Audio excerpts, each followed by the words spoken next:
হাতিপাড়া আর ভূপেন্দ্রনগর বলে দুটো রয়েছে, জায়গা রয়েছে, যেটা 42 নম্বর ওয়ার্ডের অন্তর্গত Siliguri municipal corporation.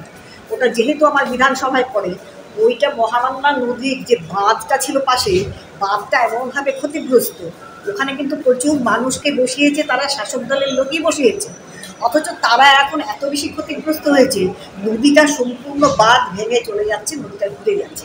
Actually নদীটাকে dredging যদি করা যায় তাহলে কিন্তু খানিকটা রোধ হতে পারে, আর তা না হলে বাঁধটাকে ভালো মতো প্রোটেকশন দেওয়ার ব্যবস্থা কিন্তু করতে হবে, এক নম্বর।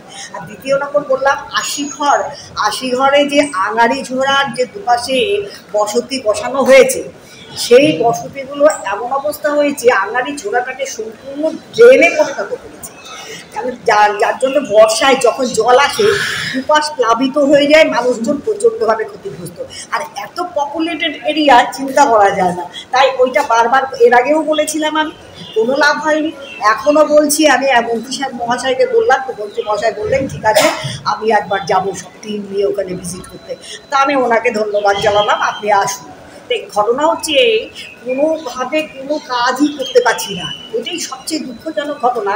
80 ঘরটাকে করে দিলে পরে ওখানে কিন্তু শুধুমাত্র বিরোধীরা বসবাস করে না, ওখানে সমস্ত দলের মানুষ বসবাস করবে। মেনলি হচ্ছে শাসক দলের মানুষ বেশি ওখানে যারা বসিয়েছে, তারাই ওখানে বসবাস করে, তারাই উপকৃত হবে, ওখানকার মানুষ উপকৃত হবে। পশ্চিমবঙ্গ সরকারের কাজ শুধুমাত্র একটি দলের সরকার কিন্তু নয়, সমস্ত দলের মানুষের সরকার হচ্ছে পশ্চিমবঙ্গ সরকার। এটাই হচ্ছে আমার কথা। আমি মাননীয় মন্ত্রীকে এই দুটো ব্যাপার ওখানে